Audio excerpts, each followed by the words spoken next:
உயிர்த்தெழுந்த இயேசு கிறிஸ்துவின் வல்லமை ஊழியங்கள் வழங்கும் வசனப் பெட்டகம். இயேசுவே கர்த்தர். இயேசுவையே தேவன் ஆண்டவரும் கிறிஸ்துவுமாக்கினார். இயேசுவே ராஜாதி ராஜா, கர்த்தாதி கர்த்தா. கிறிஸ்துவே மரித்தோர் மேலும் ஜீவனுள்ளோர் மேலும் ஆண்டவர். கிறிஸ்துவே போதகரும் ஆண்டவருமாயிருக்கிறார். வசனப் பெட்டகத்தின் இன்றைய தின கருப்பொருள் கிருபை. உமது கிருபையிலே களிகூர்ந்து மகிழுவேன். சங்கீதம் புஸ்தகத்தில் காணப்படும் கிருபை குறித்ததான வேத வசனங்களை பார்க்கலாம். சங்கீதம் 13:5-6 வாசிக்கிறோம். நான் உம்முடைய கிருபையின் மேல் நம்பிக்கையாயிருக்கிறேன், உம்முடைய இரட்சிப்பினால் என் இருதயம் களிகூரும். கர்த்தர் எனக்கு நன்மை செய்தபடியால் அவரை பாடுவேன். சங்கீதம் 23:6 வாசிக்கிறோம்.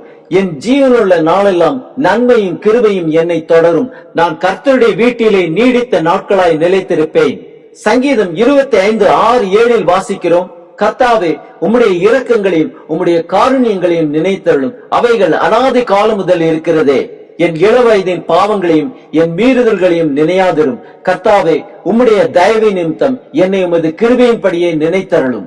சங்கீதம் 33:22 வாசிக்கிறோம். கர்த்தாவே, நாங்கள் உம்மை நம்பி இருக்கிறபடியே உமது கிருபை எங்கள் மேல் இருப்பதாக. சங்கீதம் 57:9, 10, 11 வாசிக்கிறோம். ஆண்டவரே, ஜனங்களுக்குள்ளே உம்மை துதிப்பேன், ஜாதிகளுக்குள்ளே உம்மை கீர்த்தனம் பண்ணுவேன். உமது கிருபை வான பரியந்தமும் உமது சத்தியம் மேக மண்டலங்கள் பரியந்தமும் எட்டுகிறது. தேவனே, வானங்களுக்கு மேலாக உயர்ந்தருளும். உமது மகிமை பூமி அனைத்தின் மேலும் உயர்ந்திருப்பதாக. சங்கீதம் 86:5 வாசிக்கிறோம். ஆண்டவரே, நீ நல்லவரும் மன்னிக்கிறவரும், உம்மை நோக்கி கூப்பிடுகிற யாவர் மேலும் கிருபை மிகுந்தவருமாயிருக்கிறீர். சங்கீதம் 94:17-18 வாசிக்கிறோம். கர்த்தர் எனக்கு துணையாயிராவிட்டால் என் ஆத்துமா சீக்கிரமாய் மௌனத்தில் வாசம் பண்ணி இருக்கும். என் கால் சறுக்குகிறது என்று நான் சொல்லும் போது, கர்த்தாவே, உமது கிருபை என்னை தாங்குகிறது. சங்கீதம் 104:5 வாசிக்கிறோம். அவர் வாசல்களில் துதியோடும் அவர் பிரகாரங்களில் புகழ்ச்சியோடும் பிரவேசித்து அவரை துதித்து அவருடைய நாமத்தை ஸ்தோத்திரியுங்கள். கர்த்தர் நல்லவர், அவருடைய கிருபை என்றென்றைக்கும், அவருடைய உண்மை தலைமுறை தலைமுறைக்கும் உள்ளது. சங்கீதம் 103:8-12 வரையுள்ள வசனங்களில் வாசிக்கிறோம். கர்த்தர் உருக்கமும் இரக்கமும் நீடிய சாந்தமும் மிகுந்த கிருபையும் உள்ளவர். அவர் எப்பொழுதும் கடிந்து கொள்ளார், என்றைக்கும் கோபம் கொண்டிரார். அவர் நம்முடைய பாவங்களுக்கு தக்கதாக நமக்கு செய்யாமலும் நம்முடைய அக்கிரமங்களுக்கு தக்கதாக நமக்கு சரி கட்டாமலும் இருக்கிறார். பூமிக்கு வானம் எவ்வளவு உயரமாய் இருக்கிறதோ அவருக்கு பயப்படுகிறவர்கள் மேல் அவருடைய கிருபை அவ்வளவு பெரிதாயிருக்கிறது. மேற்குக்கும் கிழக்குக்கும் எவ்வளவு தூரமோ அவ்வளவு தூரமாய் அவர் நம்முடைய பாவங்களை நம்மை விட்டு விலக்கினார். சங்கீதம் 109:26-27 வாசிக்கிறோம். என் தேவனாகிய கர்த்தாவே, எனக்கு சகாயம் பண்ணும், உமது கிருபையின்படி என்னை இரட்சியும். இது உமது கரம் என்றும், கர்த்தாவே, தேவரீர் இதை செய்தீர் என்றும் அவர்கள் அறிவார்களாக. சங்கீதம் 130:7 வாசிக்கிறோம். இஸ்ரவேல் கர்த்தரை நம்பி இருப்பதாக.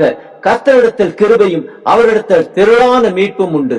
சங்கீதம் 136:1 வாசிக்கிறோம். கர்த்தரை துதியுங்கள், அவர் நல்லவர், அவர் கிருபை என்றும் உள்ளது. சங்கீதம் 145:8-9-10 வாசிக்கிறோம். கர்த்தர் இரக்கமும் மன உருக்கமும் நீடிய சாந்தமும் மிகுந்த கிருபையும் உள்ளவர். கர்த்தர் எல்லார் மேலும் தயவு உள்ளவர். அவர் இரக்கங்கள் அவருடைய எல்லா கிரியைகளின் மேலும் உள்ளது. கர்த்தாவே, உம்முடைய கிரியைகள் எல்லாம் உம்மை துதிக்கும். உம்முடைய பரிசுத்தவான்கள் உம்மை ஸ்தோத்திரிப்பார்கள். சங்கீதம் 147:10-11 வாசிக்கிறோம். அவர் குதிரையின் பலத்தில் விருப்பமாயிறார், வீரனுடைய கால்களில் பிரியப்படார். தமக்கு பயந்து தமது கிருபைக்கு காத்திருக்கிறவர்கள் மேல் கர்த்தர் பிரியமாயிருக்கிறார்.